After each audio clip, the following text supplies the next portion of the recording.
Shalom Bapak Ibu Saudara yang terkasih. Shalom, puji Tuhan kita bisa berkumpul lagi untuk beribadah hari ini. Saya percaya ini semua hanya karena anugerah Tuhan, amin. Saya berikan waktu beberapa saat untuk kita boleh menenangkan diri sejenak, bersaat teduh, mempersiapkan hati, mempersiapkan diri kita untuk menyembah dan memuji Tuhan.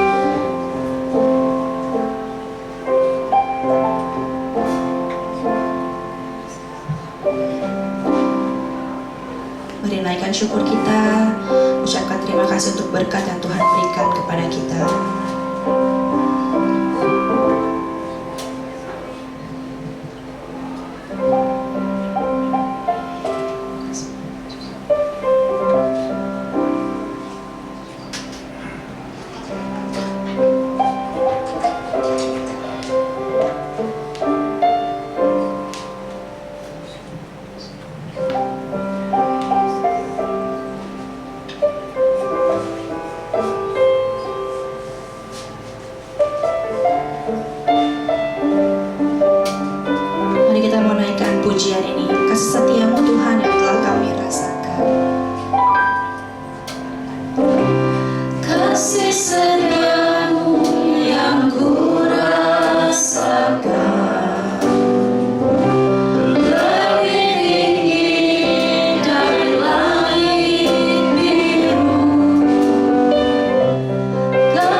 Terima kasih untuk pagi ini Tuhan. Terima kasih untuk satu hari baru lagi yang Tuhan berikan kepada kami.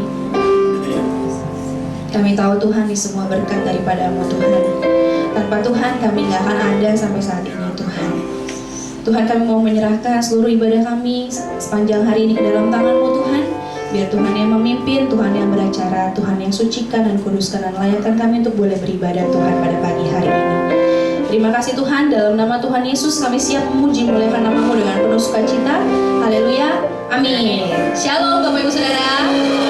Puji Tuhan, boleh ya kasih salam ala-ala Indomaret gitu ya ke saudara-saudari kita sekalian.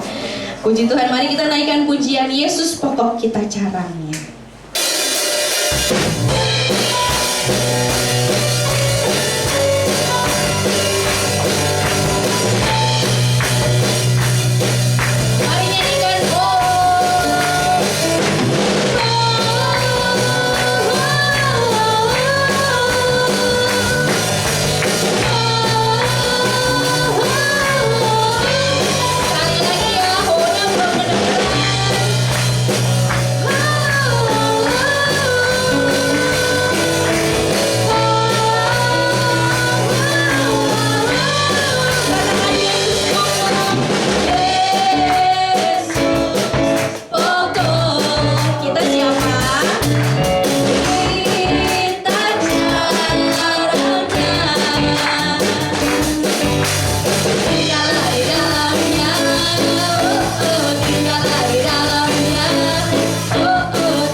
pujian kita. Ada kuasa dalam nama Tuhan. Amin.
Silakan duduk Bapak Ibu Saudara yang terkasih. Mari kita siapkan hati kita pada pagi hari ini untuk menyambut firman Tuhan.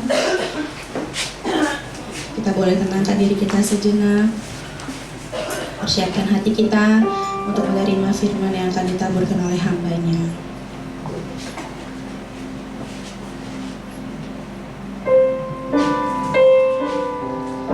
Musim akan selalu berganti, tapi kami tahu Tuhan, kasih-Mu tetap.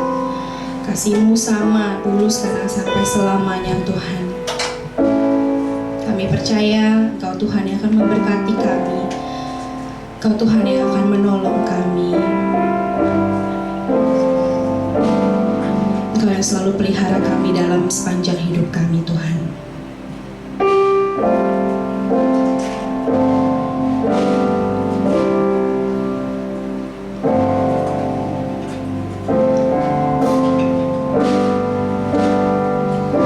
Musim akan selalu berganti, kasih Tuhan tetap abadi, takkan berubah sampai selamanya. Kau tetap percaya. Kami yakin Kau yang memberkati kami, Tuhan. Tuhan memberkati. Ku yakin Tuhan melindungi.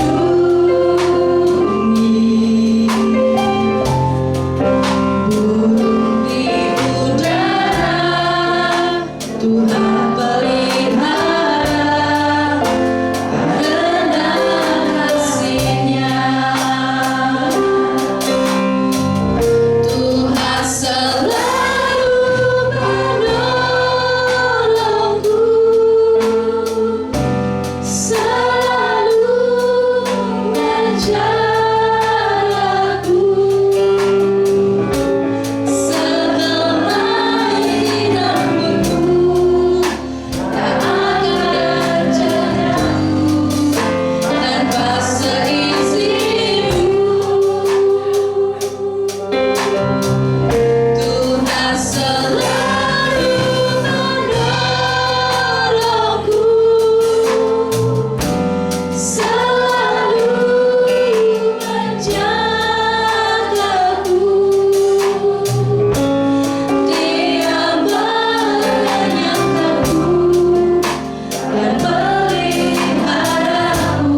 pribadi ya Tuhan, merupakan pernyataan yang ada di dalam diri kami.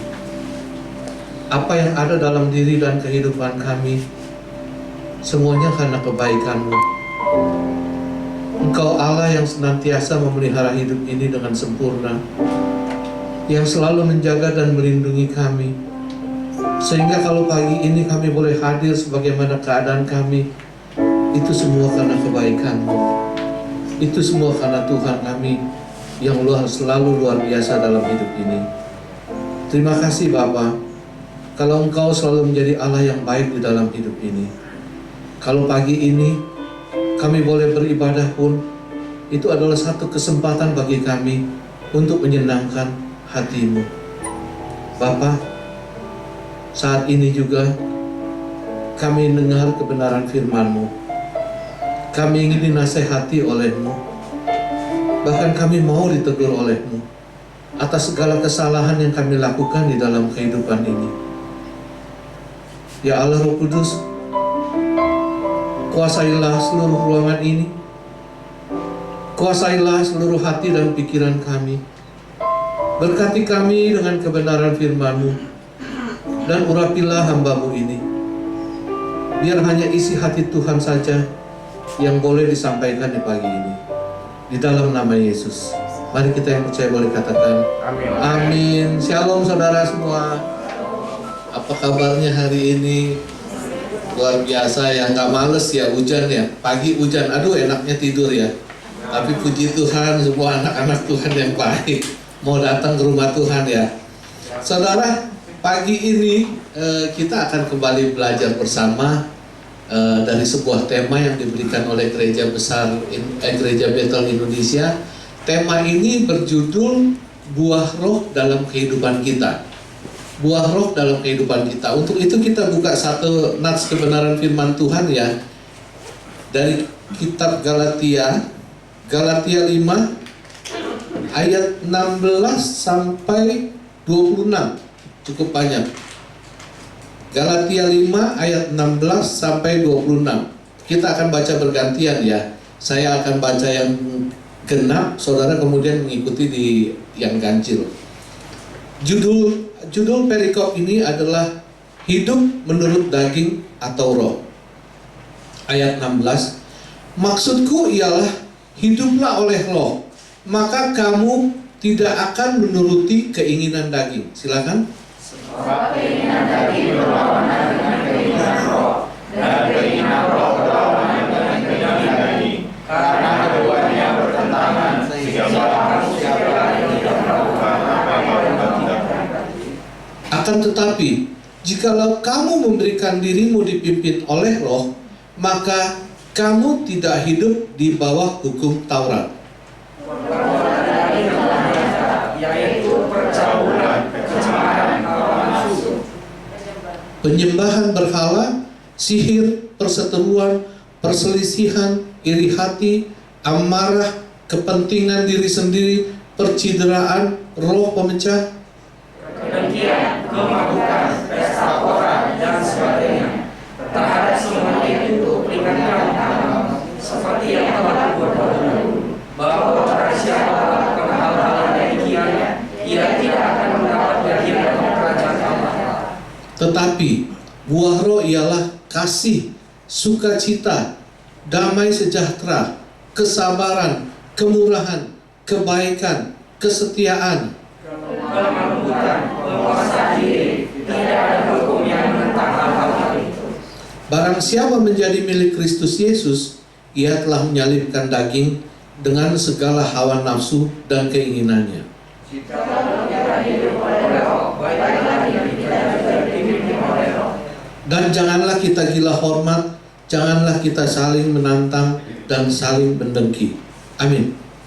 Saudara, sesuai dengan tema kita, buah roh di dalam kehidupan. Saya percaya kalau saat ini saya bertanya kepada saudara-saudara semua, saudara, siapa yang ingin memiliki buah roh dalam kehidupan kita? Saya yakin sebagian besar, bahkan semua pasti akan angkat tangan. Saya kepengen banget hidup memiliki buah roh. Karena ini memang keinginan semua anak-anak Tuhan. Tapi saudara, kalau saya bertanya hal yang lain, saudara, siapa di sini yang sudah hidup memiliki buah roh? Mungkin saya agak ragu. Nggak semua mungkin angkat tangan. Mungkin separuh, bahkan hanya sebagian kecil saja yang angkat tangan. Karena memang harus kita akui, harus kita sadari bahwa setiap anak-anak Tuhan nggak selalu hidup dipimpin sepenuhnya oleh buah roh. Yang tahu itu cuma diri saudara sama Tuhan. Memang kalau boleh saya katakan, masalah hidup kita dipimpin oleh buah roh atau tidak, itu sebenarnya bukan masalah sekarang. Bukan karena zaman milenial sekarang nih, wah banyak anak-anak Tuhan yang hidupnya nggak dipimpin oleh roh nih. Jadi ya begitulah, ada di daerah abu-abu, terkadang ke kiri, terkadang ke kanan. Enggak saudara. Sebenarnya masalah hidup dipimpin oleh buah roh atau enggak, itu masalah klasik. Masalah yang udah ada dari masa ke masa. Zaman dulu sekali masalah ini juga udah ada. Benar-benar udah ada. Bahkan kalau saya lihat, saya pelajari, itu di tahun 50, tahun 60 Masehi, berarti nggak berapa lama Yesus meninggal, nggak berapa lama setelah hari Pentakosta, masalah ini udah ada. Kalau anak-anak Tuhan itu terkadang hidupnya nggak sepenuhnya dipimpin oleh Roh Kudus, nggak sepenuhnya. Bahkan ada area-area tertentu dia lebih nyaman dengan hidup dipimpin dengan keinginan daging, kehendak daging. Contohnya apa kalau saya bisa bilang, kenapa tahun 50 aja udah ada masalah ini nih, masalah hidup anak-anak Tuhan yang nggak dipimpin oleh Roh Kudus. Saya pernah sampaikan di sini saudara. Saudara ingat nggak di 1 Korintus 3 ayat 16 Rasul Paulus pernah berkata seperti ini. Kamu ini adalah bait Allah, tubuhmu ini adalah bait Allah, dan Roh Allah itu diam di dalam kamu. Ingat nggak? Saya pernah sampaikan hal ini di sini. Saudara, kenapa Rasul Paulus mengatakan tubuhmu ini adalah bait Allah dan Roh Allah itu diam di dalam kamu? Kalau kita perhatikan kata-kata kata-kata Rasul Paulus ini bukan kata-kata sekedar kata-kata sebuah kata-kata nasihat. Kalau saya mau baca dengan menggambarkan keberadaan saat itu Rasul Paulus itu lagi menegur kepada jemaat Korintus loh. Rasul Paulus bilang, aduh, tidak tahukah kamu kalau tubuhmu ini adalah bait Allah dan Roh Allah itu diam di dalam kamu. Ini satu nada peringatan. Mungkin ada satu rasa penyampaian dengan kekesalan sampai Rasul Paulus berkata seperti itu. Yang jadi masalah, kenapa Rasul Paulus sampai berkata seperti itu? Pasti ada sebabnya kan? Ada sebab. Kalau ada asap pasti ada api baru ada asap kan? Kenapa? Karena kondisi keadaan jemaat Korintus pada saat itu memang banyak melakukan hal-hal yang tidak berkenan kepada Tuhan. Saat itu jemaat Korintus boleh dikatakan jemaat yang cukup hidup berkecukupan lah, bahkan hidup yang diberkati. Tapi apa yang mereka lakukan dengan hidup mereka yang berkecukupan itu? Mereka banyak melakukan percabulan, mereka banyak melakukan perzinahan, melakukan perselingkuhan. Ini keadaan yang terjadi pada saat itu. Pada tahun-tahun Rasul Paulus menulis surat kepada jemaat Korintus tahun 50 sampai 55 lah kurang lebih. Itu yang terjadi. Jemaat Korintus hidup dalam percabulan, dalam perselingkuhan. Karena itu Rasul Paulus bilang, aduh, tidak tahukah kamu kalau tubuhmu ini adalah bait Allah dan Roh Allah itu diam di dalam kamu. Rasul Paulus mengatakan seperti ini karena perbuatan yang mereka lakukan. Saudara perlu tahu ya, perselingkuhan, perzinahan, percabulan ini bukan hanya menimbulkan dosa seperti itu saja. Tapi percabulan, perzinahan dan perselingkuhan seperti ini itu selain menimbulkan dosa, itu menimbulkan kejijikan bagi diri sendiri. Itu mengotori diri sendiri loh. Itu membuat najis diri sendiri loh. Sehingga Rasul Paulus berkata seperti itu. Maksud saya seperti ini saudara. Kalau saudara umpamanya mencuri, saudara berbohong, saudara tipu orang sana sini, saudara berdosa. Tapi boleh bilang dosa itu ada di luar tubuh ini. Tapi kalau kita berzina, kita berselingkuh, kita berbuat cabul, itu mengotori diri sendiri, menjijikan loh. Karena itu Rasul Paulus katakan, tidak tahukah kamu bahwa tubuhmu itu adalah bait Allah dan Roh Allah itu diam di dalam kamu. Sekarang yang menjadi pertanyaan, kenapa jemaat Korintus yang diberkati dan boleh bilang hidup berkecukupan ini tetap mau melakukan hal-hal seperti ini, melakukan perzinahan dan perselingkuhan? Kenapa? Jawaban sederhananya, karena mereka nggak mau dipimpin sepenuhnya oleh Roh Kudus. Kalau mereka dipimpin oleh Roh Kudus, hidup mereka nggak bakal seperti itu. Roh Kudus nggak bakalan ngajarin, wih tuh sebelah cakep tuh, udah nggak usah pusingin yang di rumah, itu kan kamu di luar, berarti kamu sendiri. Roh Kudus nggak bakal pernah ngajarin seperti itu. Roh Kudus nggak bakalan pernah mengajarkan kita untuk bertentangan dengan firman Tuhan. Dia pasti akan menuntun kita, mengajarkan kita dari satu kebenaran kepada satu kebenaran. Simple sebenarnya, sederhana sekali.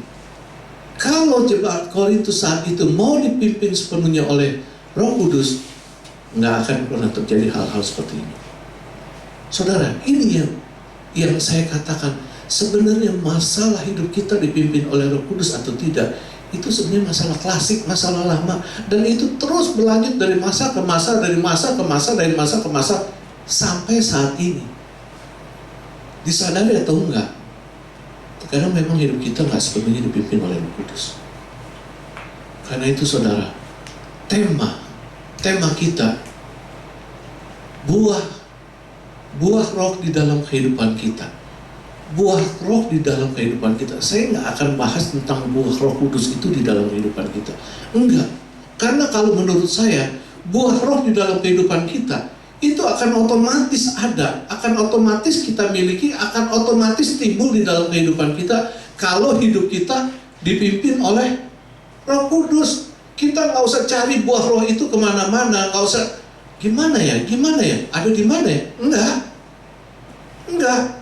Jalani kehidupan kita. Titik poinnya tuh adalah kita dipimpin oleh Roh Kudus apa enggak? Kalau kita sepenuhnya dipimpin oleh Roh Kudus, maka buah roh dalam kehidupan kita otomatis jadi milik saudara dan saya. Karena itu saya katakan penting loh. Yang akan saya bahas hari ini adalah gimana sih cara kita supaya bisa dipimpin sepenuhnya oleh Roh Kudus. Saudara, kita harus pelajari hal yang mendasar sekali tentang Roh Kudus. Kenapa sih saudara hidup kita ini perlu dipimpin sama Roh Kudus? Ini yang harus jadi harus diingat oleh setiap anak-anak Tuhan. Kenapa sih? Kenapa saya harus dipimpin oleh Roh Kudus? Dasarnya karena Yesus Kristus. Karena ini adalah keinginan Yesus. Karena ini adalah kehendak Yesus. Saya bacakan saudara ya dari kitab Yohanes ya. Yohanes 14 ayat 16 dan 17. Judulnya adalah Yesus menjanjikan penghibur. Ini Yesus berkata begini saat Yesus masih hidup nih. Saat Yesus masih hidup pertama kali Yesus berkata seperti ini. Saya bacakan dari 15 sampai 17. Jikalau kamu mengasihi aku, kamu akan menuruti segala perintahku. Nih, perhatikan.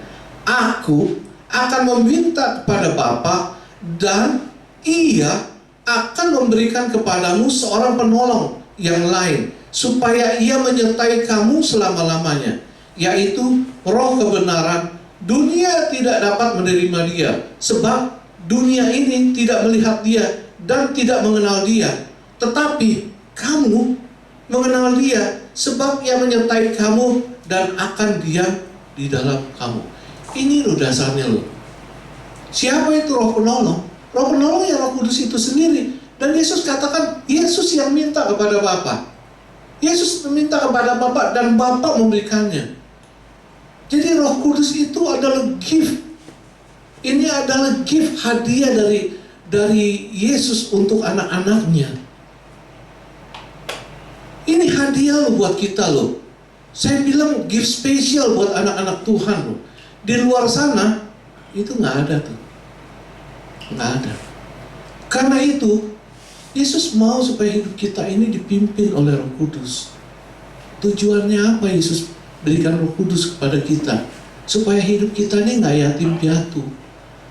Waktu Yesus naik ke surga, seperti yang kita peringati beberapa hari yang lalu, itu Yesus naik ke surga dan Yesus berikan Roh Kudus itu untuk menemani kita. Yesus tahu hidup dalam dunia itu bukan hidup yang gampang, bukan hidup yang mudah. Dunia ini penuh dengan trik, penuh dengan intrik, penuh dengan akal-akalan, penuh dengan hal-hal yang bisa begitu mudah menjatuhkan anak-anak Tuhan dalam dosa. Karena itu Yesus berikan Roh Kudus itu buat kita, supaya memimpin hidup saudara dan saya, supaya kita ini nggak gampang kalah dengan keadaan di dunia ini. Yesus mau kita save sampai kita berkesudahan di dunia ini dan kita bisa kembali ke rumah Bapa. Harusnya saudara, anak Tuhan itu bangga. Kita bangga kalau kita ini memiliki Roh Kudus. Karena nggak setiap orang itu bisa punya Roh Kudus di dalam hidupnya. Nggak setiap orang di luar sana itu nggak ada, saudara. Roh Kudus itu cuma milik semua anak-anak Tuhan, semua orang percaya. Itu cuma milik saudara dan saya. Cuma milik saudara dan saya. Mungkin saudara ada yang tanya, buktinya mana? Apa benar Roh Kudus cuma milik kita aja? Saya bisa buktikan, saudara. Saudara ingat peristiwa Pentakosta yang terjadi? Masih ingat ya pasti ya. Waktu peristiwa Pentakosta pertama terjadi itu, di situ kumpul tuh ada murid-murid Yesus, ada istilahnya orang-orang lokal di sana. Juga ada banyak keturunan orang Yahudi. Keturunan orang Yahudi ini yang saat itu berkumpul bukan tinggal di daerah Yerusalem sekitarnya loh, bukan. Ada yang dari Elam, ada yang dari Mesopotamia, ada yang dari Portia, ada yang dari Asia, ada yang dari Mesir, ada yang dari Libya. Pokoknya ada yang tinggal di negara-negara lain, tempat-tempat lain. Itu mereka datang berkumpul saat itu. Kenapa mereka datang berkumpul? Karena beberapa hari sebelumnya itu mereka beberapa waktu sebelumnya mereka baru merayakan Paskah. Dan orang Yahudi punya satu kebiasaan, kalau mereka mau merayakan Paskah, kalau mereka ada di luar sana, mereka punya kesempatan, punya waktu, punya uang, mereka akan pulang. Mereka akan pulang kembali ke Yerusalem untuk merayakan Paskah itu. Sama seperti kita kalau di sini di Indonesia kan kalau lagi Lebaran, semua pada mudik kan pulang kampung. Lebaran nggak Lebaran juga ikut pulang kampung ya Pak Sugi ya. Pasti pada pulang kampung gitu. Sama. Di Yerusalem pun begitu. Ini orang-orang keturunan Yahudi, mereka datang. Dan setelah mereka merayakan Paskah, waktu itu mereka belum pulang. Mereka lagi berkumpul bersama-sama seperti kita di satu tempat. Tiba-tiba terdengar suara tiupan angin keras. Mereka lihat, ada apa ini kok diam-diam? Tiba-tiba ada suara angin keras. Tiba-tiba mereka juga bisa melihat itu lidah-lidah api itu turun. Lidah-lidah api itu turun. Dan hinggap di murid-murid Yesus. Lalu murid-murid Yesus mulai kepenuhan dengan Roh Kudus. Waktu mereka mulai kepenuhan dengan Roh Kudus, mereka mulai berbicara, mereka mulai berkata-kata, menceritakan tentang kemuliaan Tuhan, tentang kebesaran Tuhan. Mungkin kalau hanya berkata-kata seperti itu, saya berkata-kata lagi bercerita seperti ini, saudara nggak heran, oh iya, ya, Pak Wiyu lagi bicara soal kebenaran firman Tuhan. Tapi saat mereka berkata-kata, menceritakan tentang kebesaran firman Tuhan, mereka nggak berkata-kata biasa. Orang Elam, dari negeri Elam, tempat Elam, mereka dengar, mungkin kok si Petrus ngomong bahasa Elam ya? Kapan dia belajar? Mungkin orang keturunan Yahudi yang dari Mesopotamia, dia dengarnya, kok dia ngomong pakai bahasa Mesopotamia? Kok bisa bahasa Asia ya? Kok bisa bahasa Mesir ya? Ini yang terjadi loh. Murid-murid Yesus itu bicara bukan sekedar bicara pakai bahasa dialek mereka, mungkin bahasa Aram pada saat itu, yang bahasa sehari-hari. Tapi mereka bicara dengan bahasa-bahasa asing.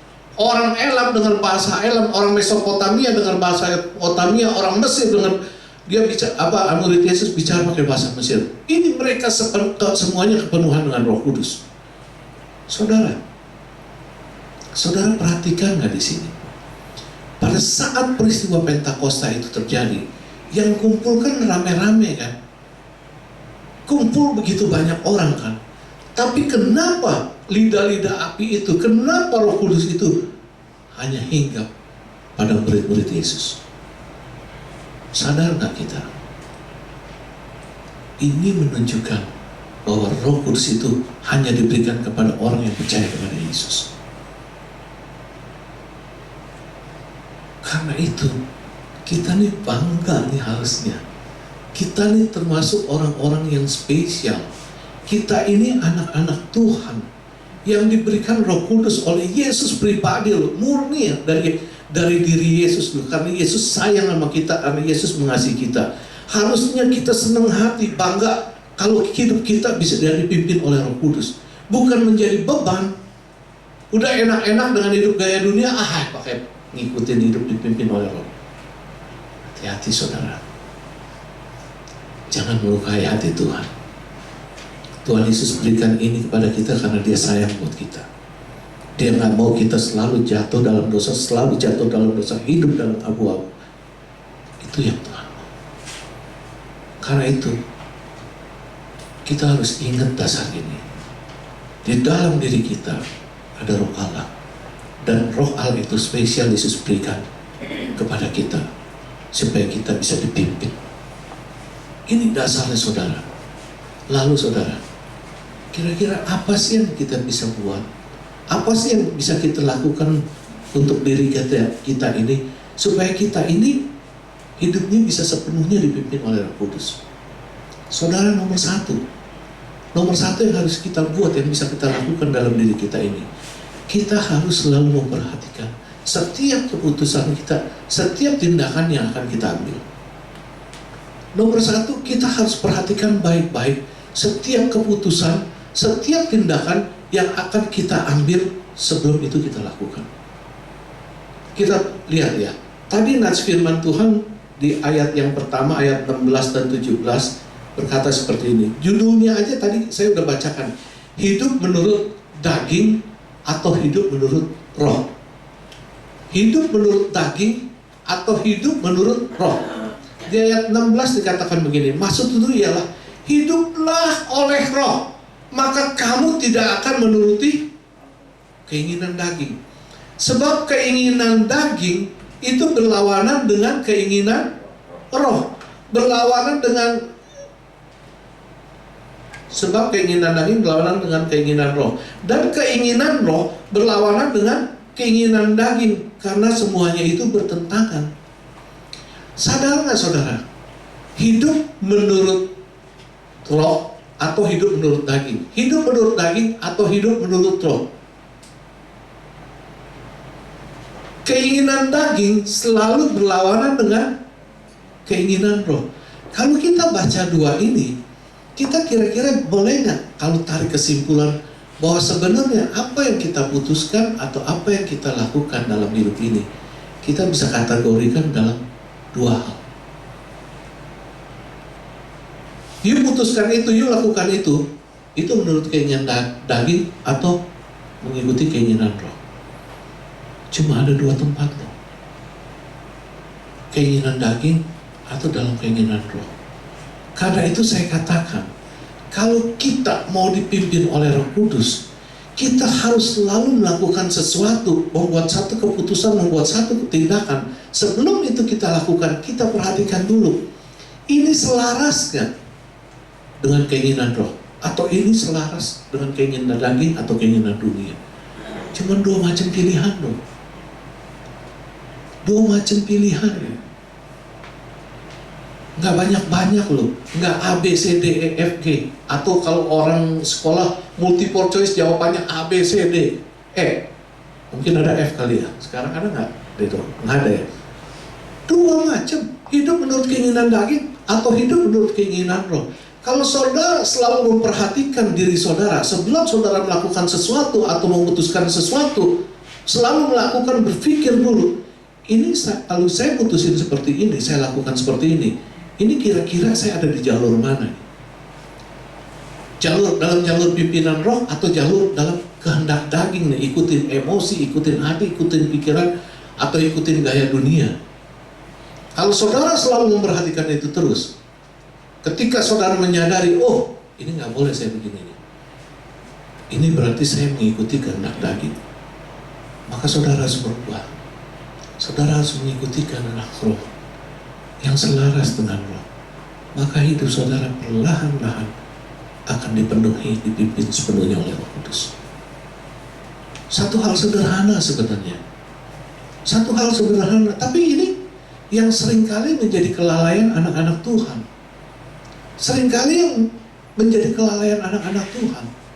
Nggak bisa. Barusan tadi pergi ke gereja, baru jalan baik-baik, dipotong seenaknya aja. Aduh, udah itu dipotong seenaknya aja, dia ngerem aja. Saudara, biasa kalau orang udah emosi, apalagi disinggung, dihina ini, yang pertama kali keluar apa? Hah? Nyemprot dulu kan? Ngomel dulu kan? Ngomel dulu kan? Sebenarnya itu dari situ yang ingin saya kasih lihat itu. Begitu kita ngomel, begitu kita marah, kira-kira itu mengikuti apa tuh? Daging. Ya nggak mungkin Roh Kudus bilang maki-maki wi, kurang ajar emang dia wi, lu timpa aja kasih 1-2 kali pukulan gitu. Nggak mungkin nggak? Dunia aja. Apa yang bilangnya dunia sosiologi atau psikologi, saya nggak tahu, si Paul tahu nih. Itu ngajarin kalau kita lagi marah, kita lagi emosi, jangan ambil putusan. Jangan buat berkata-kata apapun juga, jangan. Diam dulu. Terkadang ada yang ngatangin, ada yang mengajarkan hitung 10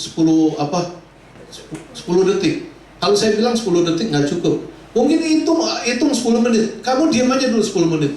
Pergi kayak ke dapur, ke kulkas, buka makanan ya, doya kita makan apa dulu kayak. Udah kelar 10 menit, udah kenyang, baru ngomong. Dunia aja mengajarkan itu supaya apa? Supaya kita bisa calm down, supaya kita bisa berpikir ulang. Kita kira-kira kalau kita dalam kondisi emosi, apa yang kita ngomongin itu bisa berakhir baik nggak, bisa benar nggak? Perlu nggak kita maki-maki, perlu nggak kita melukai orang? Sama kalau dalam kehidupan rohani seperti itu. Sama seperti yang saya katakan ini, perhatikan baik-baik. Setiap apa yang hendak kita lakukan, apa yang hendak kita putuskan, perhatikan baik-baik. Pikir dulu ini selaras nggak dengan keinginan roh, atau ini cuma keinginan daging. Kalau setiap kali kita bisa melakukan hal itu, saudara, maka kita akan bisa sepenuhnya dipimpin oleh Roh Kudus. Dan buah roh itu pasti ada dalam kehidupan kita. Itu satu hal simpel, satu hal sederhana, saudara. Lalu nomor 2, apa yang bisa kita buat sih untuk diri kita sendiri supaya kita bisa sepenuhnya dipimpin oleh Roh Kudus? Nomor 2, saudara, kita harus perhatikan bagaimana kita hidup. Perhatikan bagaimana kita hidup. Yang saya maksudkan ini, kita mesti sering-sering evaluasi diri. Kita lihat bagaimana perjalanan hidup kita yang udah kita lewati. Kita lihat satu hari kemarin seperti apa, atau sepanjang hari ini kita perhatikan kita ini seperti apa. Waktu malam mungkin kita lagi diam, sebelum kita tidur kita berdoa, kita evaluasi diri. Kira-kira sepanjang hari ini yang saya buat apa aja sih? Kita perhatikan. Apakah ada hal-hal yang kita buat yang sesuai dengan keinginan daging? Atau kita udah sepenuhnya dipimpin oleh Roh Kudus? Di situ Roh Allah pasti akan kasih tahu kita, wi, lu nggak boleh, wi. Anak-anak Tuhan, umumnya kan suka mengklaim dirinya, saya mah hal-hal Siensen, saya mah anak-anak Tuhan yang baik-baik, saya suka ke gereja, nih hujan-hujan nih. Aduh enaknya tidur, saya datang ke gereja. Saya melayani Tuhan, saya bekerja buat Tuhan, saya rajin berdoa, saya rajin menyembah Tuhan. Itu klaim anak-anak Tuhan biasa seperti itu. Tapi ada satu sisi, ada satu saat-saat tertentu, kita tuh suka nggak sadar melakukan hal-hal yang mengecewakan Tuhan. Mungkin di kantor, aduh sebel amat sana ini si OB, aduh neng-oneng. Kelewatan amat sih OON-nya. Aduh, ini si Joni sama si Jenny kalau udah di kantor ngepet mulu berdua. Bukannya kerja yang benar, bikin iri hati. Aduh, ini bos kelewatan amat, bikin emosi aja kalau udah ngomong. Saudara, ini hal-hal sederhana. Ini hal-hal sederhana loh. Kalau kita selalu mengevaluasi diri kita setiap malam, kita evaluasi sepanjang hari ini apa ya? Apakah hidup saya sudah sepenuhnya dipimpin oleh Roh Kudus atau belum ya? Aduh, saya tadi marah. Ingat saudara, dalam kondisi seperti itu kita ingat, aduh saya nggak boleh lakukan ini. Berarti next time ketika hal itu terjadi, hal itu terulang, kita sudah lebih waspada, lebih aware dengan diri sendiri.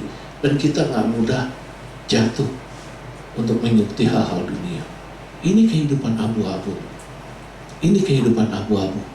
Dan kita harus berani bayar harga untuk hal ini. Terkadang kita tuh nyaman dalam hidup abu-abu kita, dalam area abu-abu, dalam area dosa. Nyaman.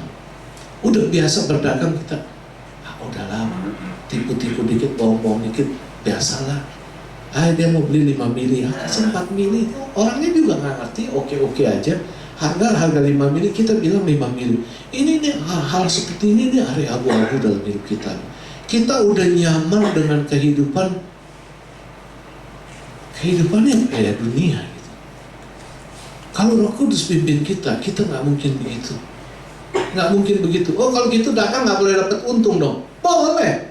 Siapa bilang nggak boleh? Lu kalau dagang nggak dapat untung, lu bodoh malah namanya.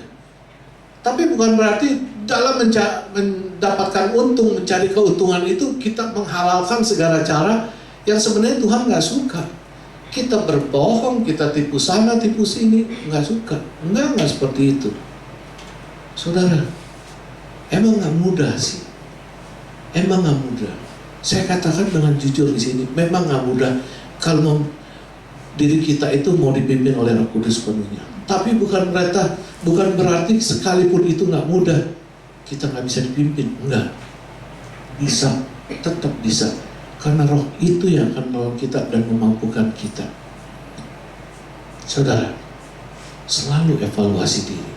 Kalau kita evaluasi diri dan kita menyadari ada banyak hal kita ada di area abu-abu yang tidak mengikuti pimpinan Roh, yang lebih mengikuti keinginan daging, kehendak daging ini, kita menyadari dan kita mau merubah itu akan menolong diri kita supaya kita bisa dipimpin oleh Roh Kudus.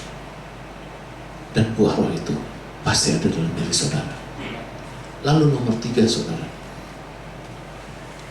bagaimana sih, apa yang harus kita buat atas diri kita supaya kita bisa dipimpin sepenuhnya oleh Roh Kudus? Saudara, kita harus punya komitmen, punya kesungguhan hati, mau menyerahkan hati, pikiran, dan diri ini untuk dipimpin oleh Roh Kudus. Ini loh saudara, komitmen. Kalau saudara nggak punya komitmen, nggak punya keinginan untuk menyerahkan diri ini sepenuhnya dipimpin oleh Roh Kudus, sampai kapanpun, saudara nggak bisa sepenuhnya dipimpin oleh Roh Kudus. Kalau saudara nggak punya komitmen, nggak punya keinginan untuk menyerahkan sepenuhnya diri ini untuk dipimpin oleh Roh Kudus, sampai kapanpun. Ingat ini saudara. Tapi kalau saudara udah siap, udah komitmen dalam diri, ya saya mau menyerahkan hati Yesus. Karena saya tahu Yesus berikan Roh Kudus buat saya demi kebaikan saya, demi kasih sayangnya kepada saya. Saya harus menghormati dan saya mau serahkan diri ini sepenuhnya dalam pimpinan Roh Kudus. Saudara, maka saudara bisa pasti dipimpin sepenuhnya oleh Roh Kudus. Kita pasti bisa berani bayar harga, pasti bisa untuk berkorban demi mengikuti apa yang Roh Allah tuntut. Ini penting saudara. Kalau enggak, sia-sia. Kalau enggak, sia-sia. Buah Roh dalam kehidupan kita itu hanya bisa kita peroleh kalau kita dipimpin oleh Roh Kudus. Karena itu pagi ini saya nggak membahas buah Roh Kudus itu damai, sukacita. Enggak. Itu otomatis akan jadi milik saudara dan saya. Asal sekali lagi kita tahu bagaimana kita harus berlaku dalam hidup ini. Saudara mau buah Roh itu ada dalam diri saudara? Amin ya. Serahkan diri kita untuk dipimpin oleh Roh Kudus. Amin. Tuhan memberkati. Saya undang imam musik. Kita akan menaikkan lagu Allah Roh Kudus.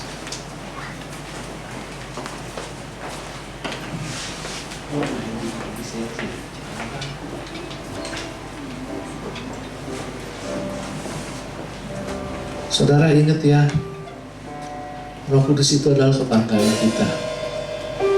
Satu gift yang spesial buat anak-anak Tuhan. Karena ini hanya anak-anak Tuhan saja yang punya. Dan itu kita bisa dapatkan karena Tuhan Yesus sayang sama kita.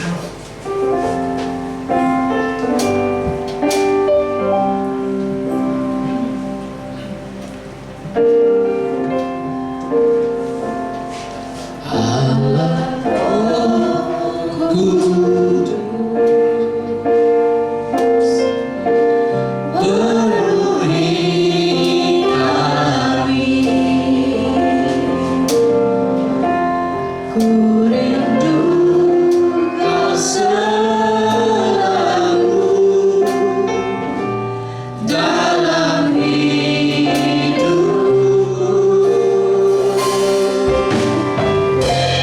Allah Roh Kudus, ubah hatiku, ceritaku, jamalah rindu hadiratmu, sembah kudus,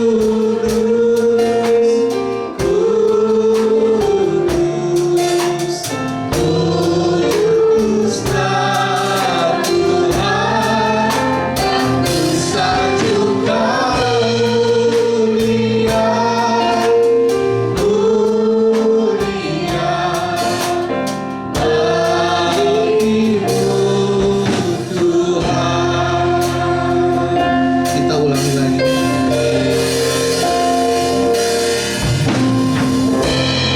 Allah Roh Kudus, penuhi kami, ku rindu Kau selalu dalam hidupku.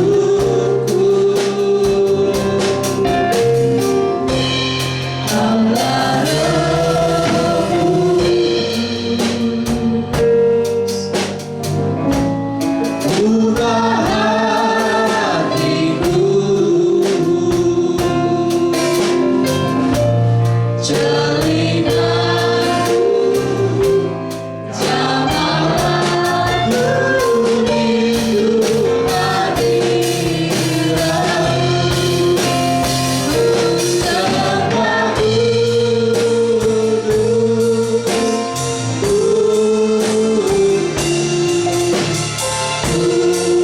kuduslah Tuhan, dan tersanjung mulia, mulia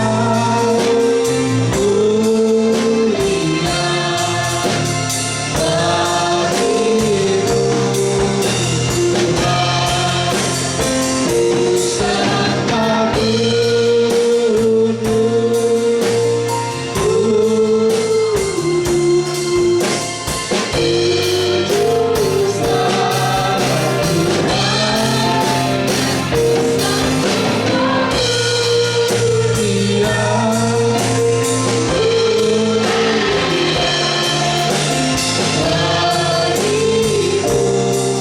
Tuhan, sembah Terima kasih buat kebenaran firman-Mu di pagi ini ya Tuhan. Kalau pagi ini Engkau berbicara tentang hidup yang dipimpin oleh Roh Kudus, supaya hidup kami bisa menghasilkan buah di dalam kehidupan ini.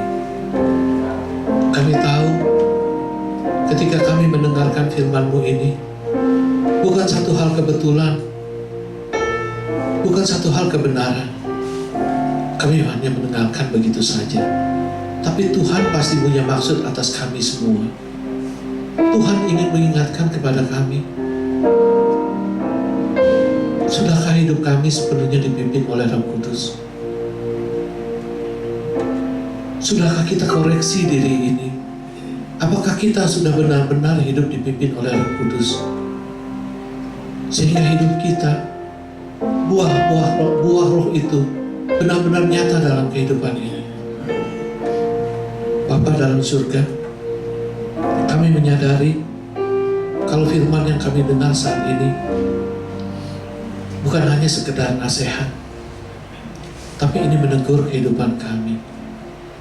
Karena harus kami akui di dalam hidup ini bahwa kami sesungguhnya masih sering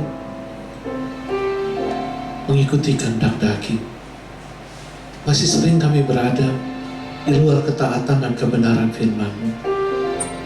Karena itu, pagi ini kami berterima kasih dengan padamu ya Bapa. Kalau Bapa mengingatkan kami sekali lagi, izinkan, biarkan dirimu untuk selalu dipimpin oleh Roh Kudus. Berbanggalah dengan Roh Allah yang ada di dalam dirimu. Karena itu adalah keinginan Yesus. Itu adalah pemberian Yesus bagi semua orang yang percaya. Dan itu adalah hak spesial bagi anak-anak Tuhan. Kami harus menghormati-Mu. Kami harus berterima kasih kepada Yesus dengan apa yang Tuhan berikan kepada kami. Ya Allah Roh Kudus, penuhi diri kami. Pimpin selalu hidup kami. Bertahtalah dan berdaulat untuk sepanjang hidup kami, agar seluruh hidup kami bisa menyenangkan hati Tuhan sampai selama-lamanya. Terima kasih Tuhan. Sekali lagi terima kasih buat kebenaran firman. Di dalam nama Yesus. Amin. Puji Tuhan, saya percaya semua kita diberkati oleh firman Tuhan, amin. Atas nama Ibu Gembala dan seluruh jemaat, terima kasih untuk Pak PDM Wiwi, Tuhan Yesus memberkati. Mari kita akan siapkan persembahan kita pada pagi hari ini. Untuk yang bertugas, saya undang untuk boleh ke depan. Juga untuk Bapak Ibu yang mau memberikan persembahan lewat QR Code, ada di depan bangku Bapak Ibu Saudara sekalian ya. Bisa tinggal di scan aja. Kita akan berdoa, nanti minta dengan kasih Ibu Wiwin untuk memimpin kita dalam doa persembahan. Bapak kami mengucap syukur ya Tuhan, pada pagi hari ini Tuhan, ibadah yang baik dan menerima berkat firman-Mu dengan baik ya Tuhan. Terima kasih ya Tuhan Yesus, tiba saatnya untuk beri persembahan ya Tuhan, dan kami sucikan kuduskan setiap persembahan ini Tuhan, dan berkatilah kedua hamba yang untuk melayani pada kolektan pada pagi hari ini.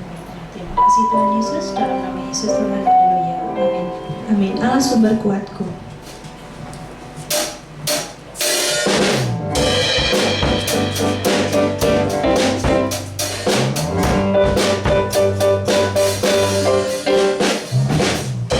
Hanya Kau milikku di surga.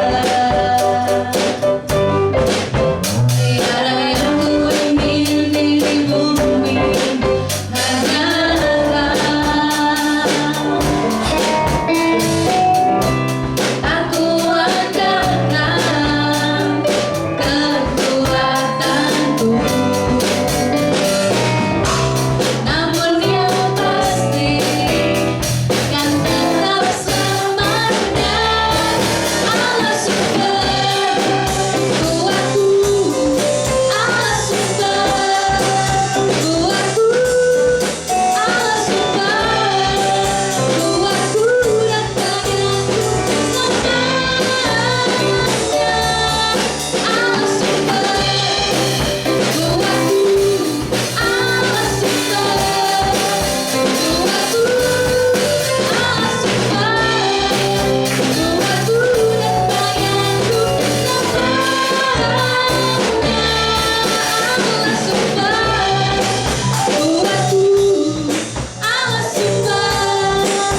membacakan pengumuman.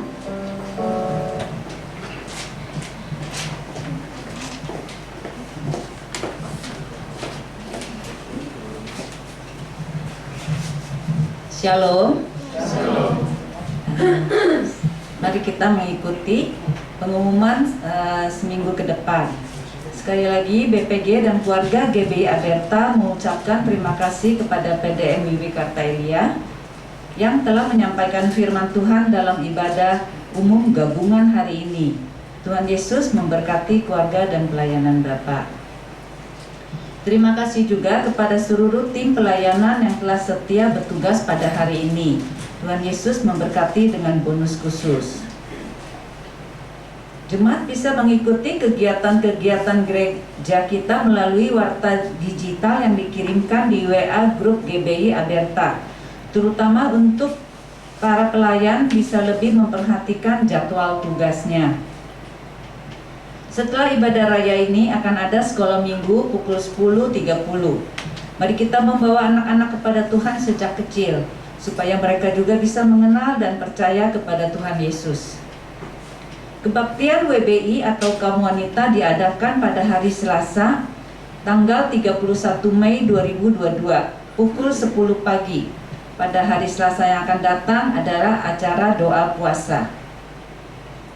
Untuk kebaktian EYT atau kaum muda diadakan pada hari Sabtu, tanggal 4 Juni 2022 pukul 18. Acaranya pada saat EYT itu adalah kebersamaan. Minggu depan, tanggal 5 Juni 2022 pukul 8 pagi, kita akan mengikuti ibadah umum. Masing tetap gabungan pagi dan sore. Firman Tuhan akan disampaikan oleh Evangelis Wim Chandra. Dan pada minggu depan juga kita kembali menikmati tubuh dan darah Kristus dalam perjamuan kudus. Mari kita mempersiapkan diri kita untuk menerima 21 berkat. Jemaat juga diberi kesempatan untuk mengembalikan perpuluhan milik Allah. Laporan ibadah minggu lalu. Tanggal 21 Mei 2022, ibadah EYT jumlah hadir 19 orang dengan kolekte sebesar 270.000. Kemudian tanggal 22 Mei 2022, ibadah raya gabungan hadir 46 orang dengan kolekte sebesar 1.350.000. Tanggal 22 juga pada sekolah minggu hadir 10 orang dengan kolekte sebesar 205.000. Kemudian tanggal 24 Mei WBI hadir 11 orang dengan kolekte berjumlah 250.000. Ibadah kenaikan Tuhan Yesus pada hari Kamis tanggal 26 Mei 2022 pukul 10 pagi dihadiri oleh 50 orang dengan kolekte sebesar 2.485.000. Terima kasih atas persembahan seluruh jemaat. Keluarga besar GBI Aberta mengucapkan selamat ulang tahun kepada Saudara Barnabas Darel Farel tanggal 31 Mei, tidak hadir ya. Kemudian Ibu Serli Cita WBI tanggal 1 Juni. Dan kepada Bapak Randy Sastro Tansil tanggal 5 Juni tidak hadir juga. Selamat ulang tahun, Tuhan Yesus memberkati. Apakah ada pengumuman tambahan Ibu? Ya, selamat welcome home juga untuk Ibu Lita yang kita lihat ada bersama kita. Mungkin Ibu Lita bisa berdiri sebentar. Bagi jemaat yang belum kenal, ini adalah putri kedua. Penampilannya tomboy soalnya. Dan kita kalau lihat Ibu Lita ini mungkin kita lihat bugem waktu muda ya Bu, mirip habis ya. Ya, selamat datang ya, Tuhan Yesus memberkati. Mari saya undang seluruh jemaat, kita akan mengakhiri ibadah kita. Kita akan berdoa bersama.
Bapa, terima kasih sekali lagi untuk hari ini Tuhan. Walaupun cuaca tadi pagi hujan ya Tuhan, tapi Engkau lihat jemaat-Mu ya Bapa yang hadir pada pagi ini, yang setia padamu ya Tuhan, karena kami percaya Engkau lebih setia kepada kami. Terima kasih ya Bapa. Ajar kami terus menerus ya Tuhan, tegur kami terus menerus ya Tuhan. Biar kami dalam kehidupan kami dapat melahirkan buah-buah roh ya Tuhan. Biar Engkau tuntun kami untuk menentukan apakah ini keinginan daging atau keinginan roh Tuhan. Beri kami hikmat marifat yang daripadamu ya Bapa. Ajar kami selalu evaluasi ya Tuhan. Apa yang kami lakukan ini adalah apakah menyenangkan hati-Mu. Biarlah Tuhan Yesus yang selalu menjadi panutan dalam hidup kami. Terima kasih ya Bapa. Ajar kami juga selalu mau belajar dari firman-Firman-Mu ya Tuhan. Karena Firman-Mu adalah pelita bagi kaki kami Tuhan. Terima kasih sekali lagi ya Bapa. Engkau memberkati PDM Wiwikarta Elia Tuhan. Apa yang yang dicita-citakan, biarlah Engkau membuat berhasil ya Tuhan. Terima kasih Engkau memberkati keluarga besarnya ya Bapak. Kami lihat juga Ibu Gembala kami pada pagi hari ini ada bersama kami. Terima kasih atas penyertaan Bapak kepada Ibu Gembala kami Tuhan. Engkau selalu memberi kesehatan ya Tuhan. Engkau selalu memberikan hikmat, marifat yang daripadamu ya Bapa. Engkau selalu memberikan roh penghibur kepada beliau ya Tuhan. Biar beliau selalu sehat ya Tuhan, selalu membimbing untuk jemaat, untuk domba-domba di Aberta ini ya Tuhan. Terima kasih ya Bapa. Bapa, kami juga menyerahkan seluruh jemaat Aberta ke dalam tangan-Mu ya Tuhan. Kami tidak tahu apakah ada yang sakit ya Bapa, atau ada pengumulan pribadi. Kami percaya ya Tuhan, Engkau yang selalu menolong, Engkau yang selalu menyertai, Engkau yang selalu memberikan jalan keluar untuk kami semua ya Tuhan. Biarlah kami semua menyerahkan hidup kami kepadamu ya Bapa. Engkau yang letakkan jalan keluar untuk kami ya Tuhan. Pada masa ini ya Bapa, masa yang telah lewat dari pandemi ya Tuhan. Biar Engkau pulihkan ekonomi kami ya Tuhan. Engkau pulihkan pekerjaan kami ya Tuhan. Ya Bapa, kami serahkan semuanya ke dalam tangan-Mu. Mungkin ada yang berbaring sakit pada pagi ini Tuhan. Kiranya Engkau melawat jemaat kami semuanya ya Tuhan. Engkau sembuhkan karena kami percaya oleh birul-birul darah-Mu kami telah sembuh dalam nama Tuhan Yesus. Ya Bapa, kami juga berdoa untuk negara kami NKRI ya Tuhan. Pada masa-masa ini, pada politik yang pada masa akan penggantian dari pimpinan kami Jokowi Tuhan, biar Engkau memberikan rasa aman untuk seluruh penduduk negeri ini. Biarlah Engkau juga memberikan roh yang takut kepada dari kepala presiden sampai jajaran bawah RT RW semuanya ya Bapak. Kami percaya masing banyak anak-anak Tuhan yang berdoakan untuk negara kami ini Tuhan. Biarlah negara kami ini aman, dan untuk kemajuan ekonomi semuanya Tuhan kami serahkan ke dalam tangan-Mu. Engkau akan memberikan pemimpin yang takut kepada Engkau ya Tuhan. Terima kasih ya Bapa. Sekali lagi Tuhan, kami serahkan doa kami ini untuk jemaat yang kami akan berpisah satu dengan yang lain. Kiranya Engkau tibakan ke tempat kami masing-masing tanpa kurang satu apapun. Kami serahkan doa kami ini, kami landaskan doa kami ini hanya di dalam nama Tuhan Yesus Juru Selamat kami yang hidup. Pada kesempatan ini juga kami tidak lupa berdoa untuk saudara-saudara kami yang berulang tahun. Biarlah Tuhan yang sudah memelihara mereka, Engkau yang sudah sertai hari-hari mereka, hari-hari selanjutnya juga juga mereka tetap ada di dalam kekuasaan-Mu. Kau berkati mereka Tuhan tahun demi tahun, Kau yang pelihara mereka, biarlah mereka juga tetap ada di dalam kekuasaan-Mu. Terima kasih Tuhan untuk hari-hari yang mereka berlalui. Kami percaya Kau memberkati mereka Tuhan. Di dalam nama Yesus kami serahkan saudara-saudara kami yang berulang tahun ke dalam tangan-Mu. Kekasih-kekasih Kristus yang diberkati Tuhan, pulanglah dan terimalah berkat Tuhan. Turunlah kiranya atas saudara-saudara semua kasih karunia dan damai sejahtera dari Allah Bapa, pengampunan dan kasih sayang dari Tuhan Yesus Kristus, penghiburan, penyertaan, bahkan pimpinannya di dalam kuasa Roh Kudus memimpin kita sekalian. Mulai saat ini sampai Maranatha Tuhan Yesus datang yang kedua kali. Di dalam nama Tuhan Yesus kami sudah berdoa dan bersyukur. Haleluya. Sama-sama katakan amin.